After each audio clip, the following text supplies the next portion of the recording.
Hai Aditers, merasakan sedih dan depresi pada titik tertentu dalam hidup merupakan suatu hal yang wajar. Namun, seseorang dapat mengalami masalah serius dalam jangka panjang sehingga ia mengalami gangguan emosional yang tidak dapat dihadapi sendiri loh Aditers. Salah satu cara untuk menangani hal tersebut adalah dengan bantuan metode psikoterapi. Psikoterapi merupakan salah satu langkah penanganan yang paling sering dilakukan oleh psikolog untuk menangani gangguan emosional yang dirasakan oleh pasien. Lalu, sebenarnya siapa sih yang membutuhkan psikoterapi? Sebelumnya, kita simak sama-sama dulu yuk Aditers mengenai apa itu psikoterapi.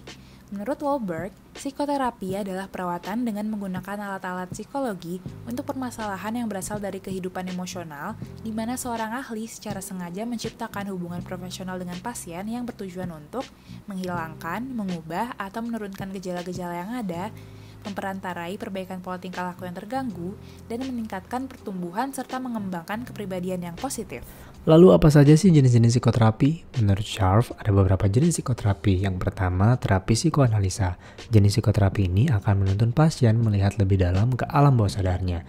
Nah, dengan cara ini, pasien dapat memahami arti dari setiap kejadian yang dialaminya. Kemudian yang kedua ada terapi perilaku kognitif. Terapi ini bertujuan untuk mengevaluasi pola pikir, emosi, dan perilaku yang menjadi sumber masalah dalam kehidupan pasien. Yang ketiga, terapi interpersonal. Jenis psikoterapi ini akan menuntun pasien untuk mengevaluasi dan memahami bagaimana cara pasien menjalin hubungan dengan orang lain, misalnya keluarga, pasangan, sahabat, atau rekan kerja. Yang keempat, terapi keluarga. Terapi ini dilakukan dengan melibatkan anggota keluarga pasien, khususnya jika pasien memiliki masalah psikologis yang berhubungan dengan masalah keluarga. Lalu yang kelima ada hipnoterapi. Hipnoterapi adalah teknik psikoterapi yang memanfaatkan hipnosis untuk membantu pasien agar lebih mengendalikan perilaku, emosi, atau pola pikirnya dengan lebih baik.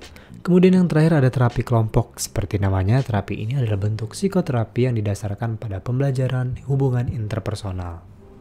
Lalu, siapa aja sih yang membutuhkan psikoterapi? Psikoterapi ditujukan bagi siapa saja yang menyadari bahwa dirinya memiliki masalah psikologis atau berisiko tinggi mengalami gangguan mental dan berniat mencari pertolongan untuk mengatasi masalah tersebut. Menurut Bloomfield, berikut tanda kamu membutuhkan bantuan profesional. Yang pertama, bila kamu merasa terjebak dalam konflik pribadi yang sangat sengit.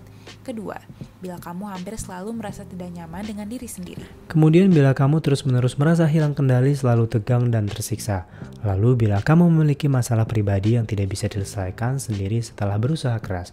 Lalu bila kamu secara emosional semakin merasa kesepian dan merasa terasing. Keluhan-keluhan tersebut bisa saja terjadi apabila seseorang mengalami tekanan batin atau peristiwa traumatis.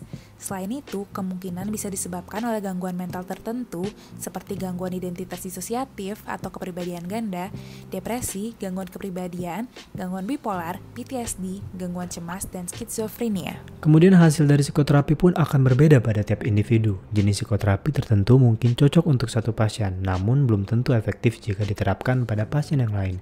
Bila kamu mengalami masalah yang pelik hingga membuat kesehatan mental kamu terganggu, jangan ragu berkonsultasi dengan psikolog untuk menentukan terapi yang sesuai dengan kondisi kamu. Nah, gimana nih Haditers? Jadi semakin paham ya tentang psikoterapi? Yuk semakin mengenal tentang kesehatan mental kita dan juga kesehatan mental orang-orang di sekitar kita. Jangan lupa untuk like dan share video ini ke teman-teman kamu, dan sampai jumpa di video aditif berikutnya.